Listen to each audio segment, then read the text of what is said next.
I didn't lose my inheritance quietly. I lost it while standing in my parents' living room, listening to my mother explain without shame how my future had been traded for my sister's happiness. And the worst part? Everyone thought I should be grateful. My name is Ethan Miller.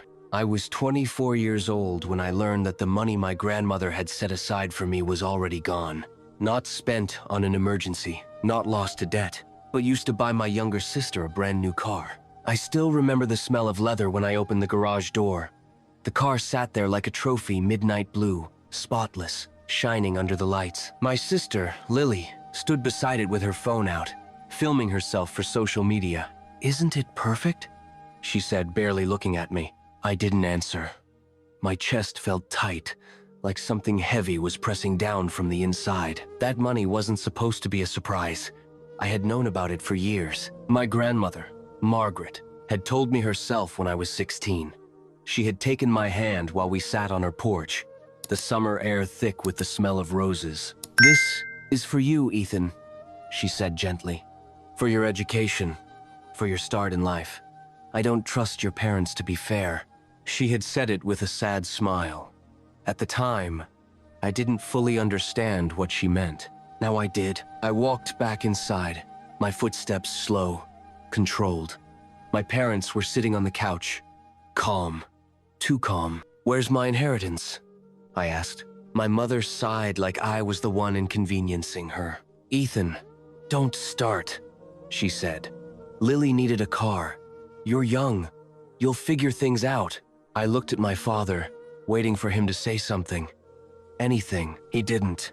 "You used my money," I said. "Grandma's money. The money she saved for me." My father finally spoke. "We're family. What's hers is ours. What's yours is ours too." That sentence changed how I saw them forever. Growing up, I had always been the quiet one, the responsible one, the one who didn't ask for much. Lily, on the other hand, had always been prioritized. If there was one slice of cake left, it went to her. If there was money for one activity, she got it. If there was praise to be given, it skipped right over me. I told myself it didn't matter. I told myself hard work would be enough. But standing there, watching my parents justify stealing from me, something inside me cracked. "You didn't even ask me," I said quietly. My mother waved her hand. "Because we knew you'd say no." At least she was honest. That night, I went back to my small apartment and sat on the floor staring at my phone. Tuition deadlines, rent reminders, job rejection emails, all things that inheritance could have changed. I thought about calling my grandmother. Then I remembered where she was. Hospice. Grandma Margaret had been sick for months. Terminal. Everyone knew it, but no one liked to say the word. My parents visited her just enough to look good. Lily hadn't gone once. I was the one who sat beside her bed, who read to her when her voice was too weak, who listened when she talked about her childhood, her regrets, and the family she had tried and failed to keep fair. The next day, I visited her. The hospice room was quiet, filled with soft beeping machines and filtered sunlight. She looked smaller than I remembered, but her eyes were still sharp. She knew something was wrong the moment she saw my face. "They took it, didn't they?" she asked. I didn't answer. I didn't have to. Her lips pressed together, not in surprise, but in disappointment. "I warned them," she whispered. I felt tears burn behind my eyes. "I didn't want to bother you. You're sick. I can handle it." She squeezed my hand with more strength than I expected. "No," she said firmly. "They need to be handled." I thought she meant a lecture, a scolding, maybe a will update someday. I had no idea what she was about to do. 2 days later, while my parents were still celebrating Lily's new car, posting photos, accepting congratulations, Grandma made a phone call from her hospice bed. One call, a call that would expose everything. A call that would remind everyone exactly whose money it was and who had no right to touch it. And I wasn't even in the room when she did it. The fallout didn't happen all at once. It started quietly like a crack spreading through glass before it finally shatters. I was at work when my phone began vibrating nonstop. Missed calls, messages, voicemails piling up faster than I could open them.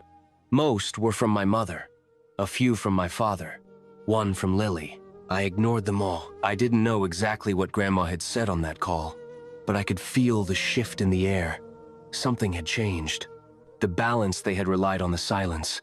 The control was slipping. When I finally listened to the first voicemail, my mother's voice sounded nothing like the calm authority I grew up with. "Ethan," she said, breathless, "you need to come home. Right now. There's been a misunderstanding. A misunderstanding." That word again. It had always been their favorite. I didn't go home, not that night. Instead, I drove straight to the hospice. Grandma Margaret was awake, sitting upright with pillows stacked behind her. She looked tired, but satisfied. There was a calm in her eyes I hadn't seen in weeks. "You did it," I said softly. She smiled. "I made a call." That was all she said. She didn't brag. She didn't explain. She didn't need to. I pulled a chair closer and sat beside her bed. "What did you tell them?" "I told the truth," she replied. "And I told it to the right people." It turned out, Grandma hadn't just called my parents. She had called her lawyer, and her accountant, and the trustee managing the inheritance. The money hadn't been a casual gift like my parents claimed. It was part of a formal trust, one with conditions. Conditions my parents had violated the moment they transferred the funds. They thought because I was sick, I wouldn't notice, Grandma said quietly. They forgot who raised them. The next morning, the first letter arrived. A legal notice. My parents were ordered to explain the unauthorized withdrawal of funds meant specifically for me. They were given a deadline, a short one. That's when panic set in. My father showed up at my apartment unannounced, his face tight with anger and something else, fear. "You had no right to go to her," he snapped. I laughed. It slipped out before I could stop it. "She's my grandmother. You made us look like thieves," he said. "You are thieves," I replied calmly. He stared at me, stunned. I had never spoken to him like that before. "This family gave you everything," he said. "And this is how you repay us?" I stood up. "You didn't give me that money. You stole it." He left without another word. Lily tried a different approach. She texted me that night. "I didn't know it was your money. You're really ruining things for everyone. Do you know how embarrassing this is?" Embarrassing. Not wrong. Not illegal. Just embarrassing. I didn't reply. A week later, the truth spread through the family. Quiet conversations turned into whispers. Whispers turned into judgment. My aunt called to check on me. My uncle suddenly wanted to meet for coffee. People who had ignored me for years now wanted explanations. I gave none. Behind closed doors, my parents were unraveling. The lawyer confirmed what Grandma already knew. The trust had been clear. The money was mine. Always had been. They were ordered to return it, but the car was already bought. The money was already spent, which meant they had to find it somewhere else. They sold investments, pulled from savings, borrowed, and suddenly, the family narrative shifted. I was no longer the quiet, unimportant son. I was the problem. My mother cried to anyone who would listen. My father stopped answering calls. Lily stopped speaking to me entirely. Then came the moment I didn't expect. Grandma asked me to bring the trust documents to her room. "I want to make one more change," she said. I hesitated. "You don't need to do anything else. You've already done more than enough." She shook her head slowly. "No, Ethan. I need to make sure they never do this again." Her hands trembled as she signed. Not from weakness, but from determination. She placed a clause that changed everything. Any future attempt by my parents to interfere with the trust would result in full disinheritance from her estate entirely. When my parents were informed, they didn't come to see her. They didn't call.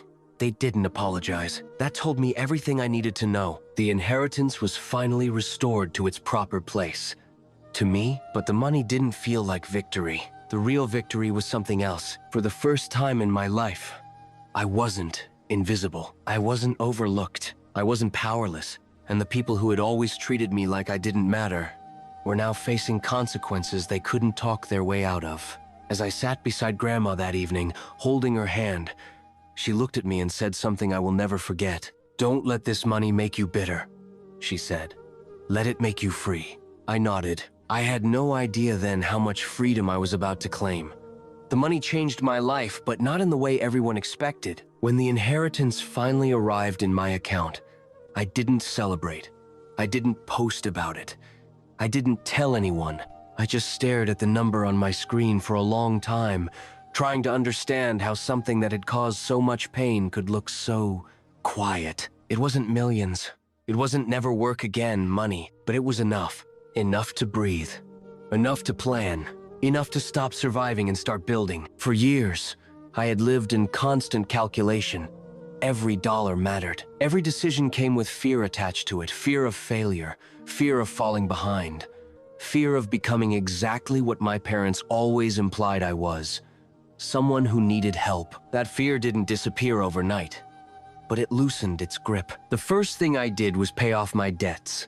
Student loans, credit cards, small obligations that had followed me like shadows. With every payment, I felt lighter, like pieces of a chain were being unlocked. The second thing I did surprised everyone. I didn't quit my job. My coworkers assumed I would. They didn't know about the inheritance, but they knew something had shifted. I walked differently, spoke differently. Not louder, calmer. Confidence doesn't announce itself. It settles in quietly. At night, after work, I started learning. Business fundamentals, investing, market behavior. I took online courses, read books, listened to interviews late into the night. I wasn't chasing fast money. I was chasing understanding.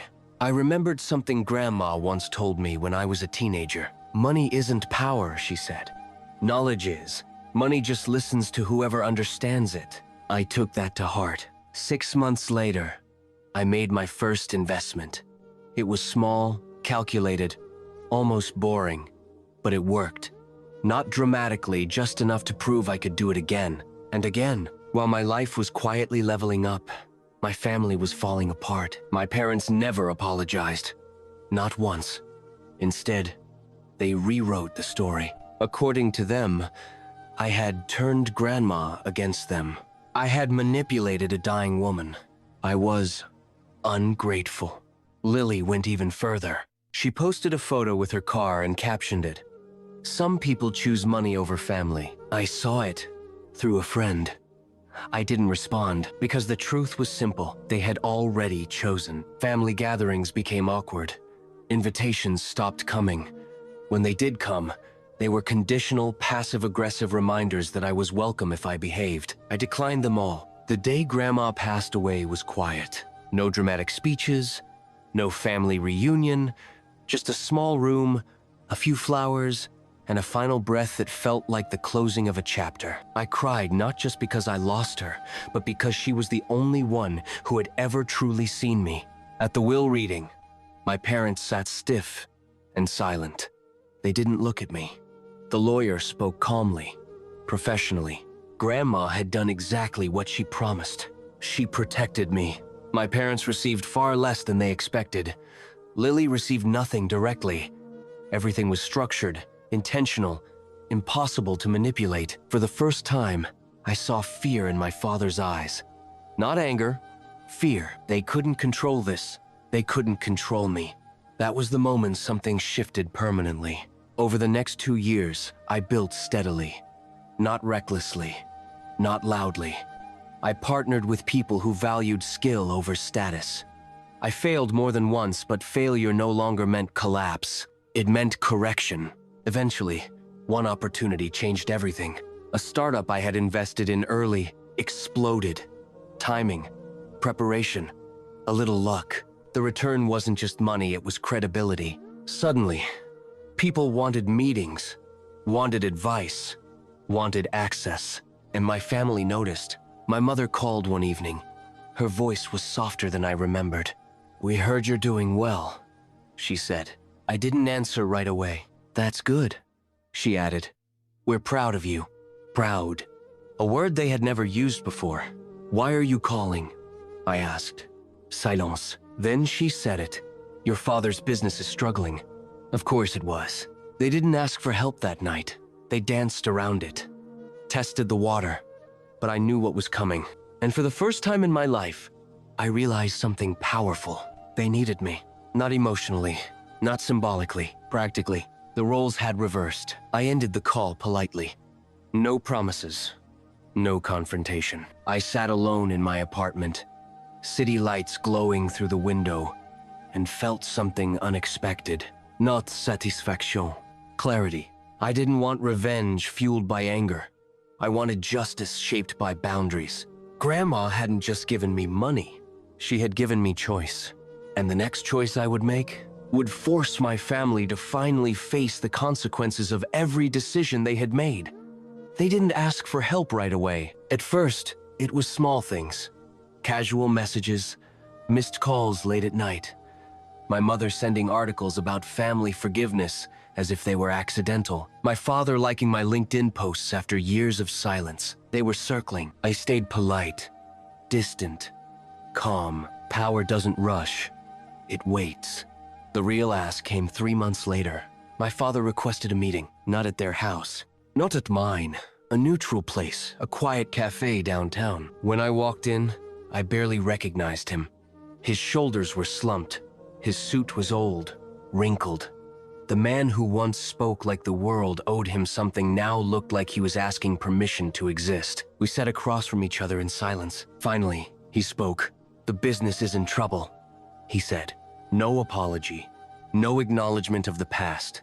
Straight to the point. I nodded slowly. "I know." That surprised him. You know?" he asked. "Yes," I said. "You don't hide things well when you're desperate." His jaw tightened. "We need capital, just temporarily, to stabilize." There it was, the ask they had rehearsed 100 times. "How much?" I asked. He swallowed. 50,000. I almost laughed, not because it was a lot, but because of what it represented. Years ago, that number would have crushed me. Now, it was manageable, but the money wasn't the point. I leaned back. "And what happens after?" "We pay you back," he said quickly. With interest, I studied him. The lines in his face, the exhaustion, the fear. "Why should I help you?" I asked calmly. He hesitated, then said the quiet part out loud. "Because we're family." The word hung between us. Family. I thought about the night I stood in their living room, watching them justify stealing my inheritance. I thought about the car, the silence, the humiliation. "I was family then too," I said. He looked down. "I made mistakes," he muttered. "Mistakes, not choices, not betrayal. Mistakes." I stood up. "I'll think about it," I said. He reached out instinctively, panic flashing across his face.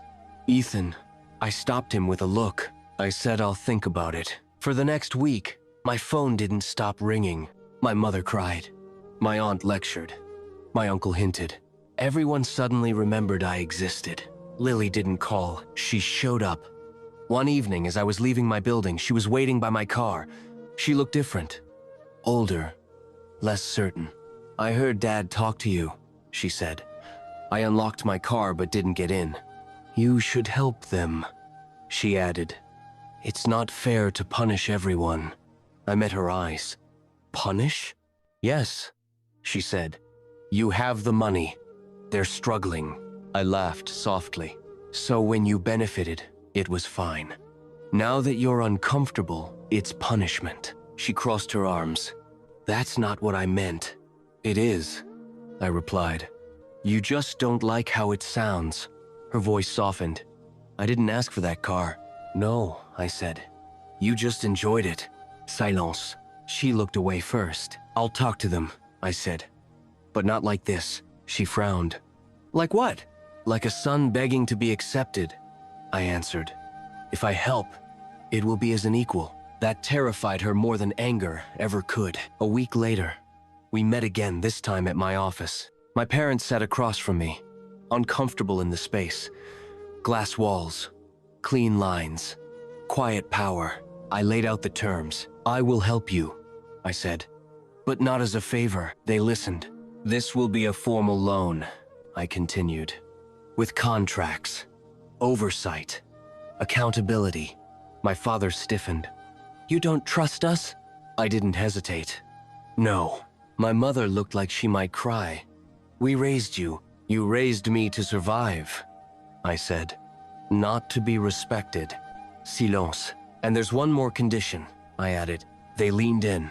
You will acknowledge publicly that what you did was wrong. My father shook his head. That's unnecessary. It's not, I said. It's the price.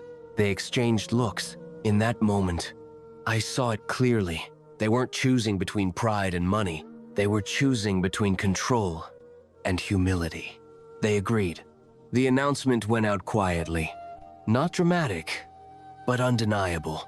They admitted misusing funds, admitted they were wrong.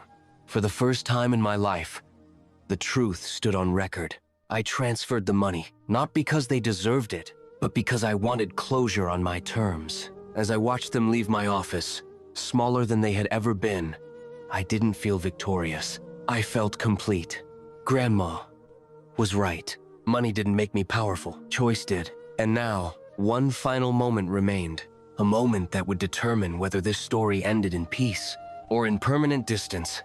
The loan didn't save them the way they thought it would. It stabilized things for a while, kept the doors open, bought time. But time has a way of exposing truths money can't hide. At first, my parents treated the agreement like a humiliation they would eventually outgrow. They followed the terms, filed reports, made payments on schedule. Every interaction was formal, cold, restrained. We weren't a family anymore. We were business partners who shared blood. And that distance did something strange. It gave me peace. I stopped waiting for validation that was never coming. Stopped hoping they would suddenly become the parents I needed. I focused on my work, my growth, my future. The company expanded. I hired carefully, built systems, took risks I could now afford to take. Some failed, some didn't. One didn't just succeed, it changed everything. A strategic acquisition I had been studying for months finally closed.